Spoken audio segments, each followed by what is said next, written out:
All right, so in this session, we're going to talk about student profiling, what it means, and where it's applicable. Welcome to Esteemed Music Productions, where the young mind finds inspiration, learns a new skill daily, and explores the unthinkable with every event we host.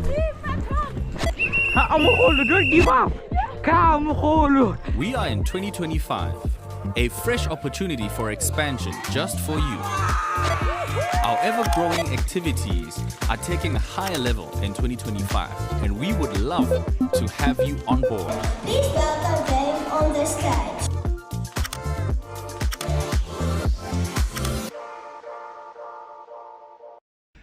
In day one of meeting up with new students, what we prefer to do, which is very, very important, is to do what we call student profiling. Student profiling is the act of gathering information about your client so as to make decisions about how to model your delivery plans. This is something that is seen in business conferences where you have keynote speakers. These keynote speakers actually prep for their presentations by gathering information about the type of event, the scope of the crowd, or the attendees or the delegates of the event itself. So we do the same thing in our lessons as well, where in day one or on day one, we will then meet up with the student and establish who they are, their interests, their personalities, strengths, weaknesses, their perspective on things. I'll give you an example. There's an activity that we do in the first lesson, especially when it comes to the drum kit. And what we do here is I'll stand with the student after the meet and greet and establishing who they are in person, of course. We will then stand together in front of the set and I'll say to them, okay, I need you to take a good look at this instrument because I am going to dismantle it. So I would advise you to take a good look at what everything is and what it looks like, and then take a walk around it a couple of times so that you can feel comfortable with what you see. Form a picture that is in your mind so that once I dismantle it, you don't worry about where things should be.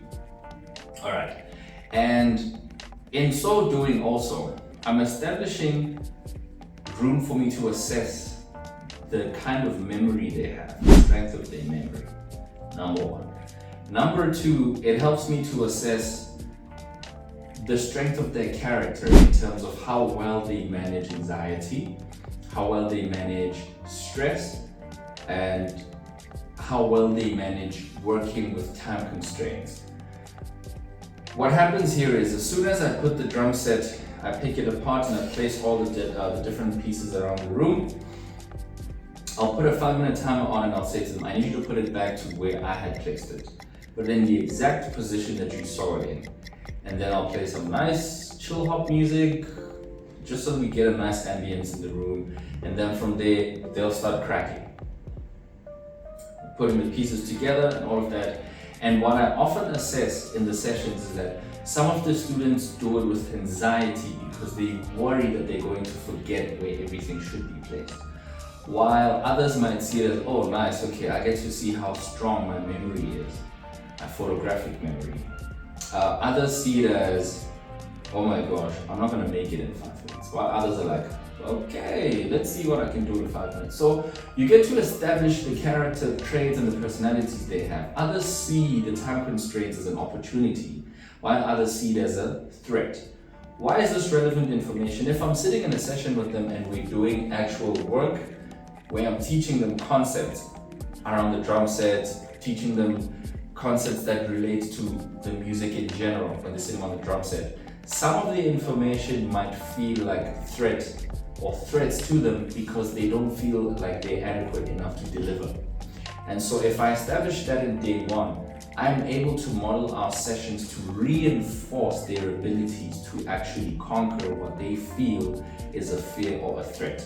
They might not tell me that it is a threat. They might not tell me that they're afraid of it. They don't have to say it straight, but in doing that exercise, I'm able to establish this. I'm also able to establish how they manage their time. If I give them a 5-minute timer to set up the entire drum set, what I tend to notice with some of my students is they'll spend half of that time worrying about one thing that needs to be put perfectly right.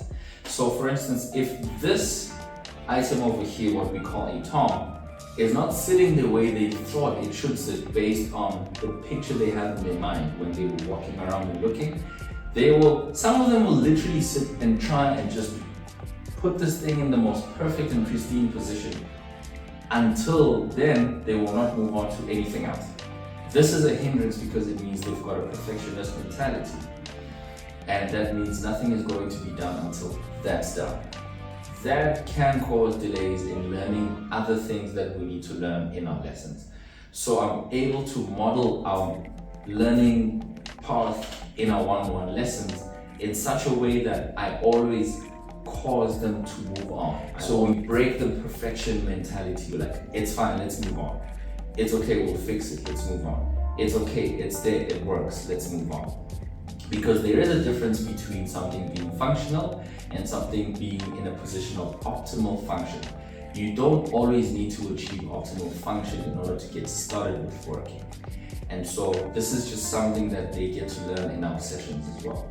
So profiling is a very important thing so that you can establish how to model your lessons with your student.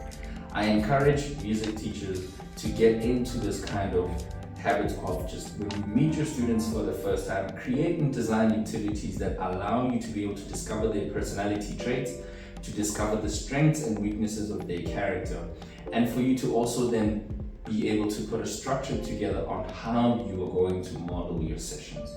And this is basically my tip on how to profile your students.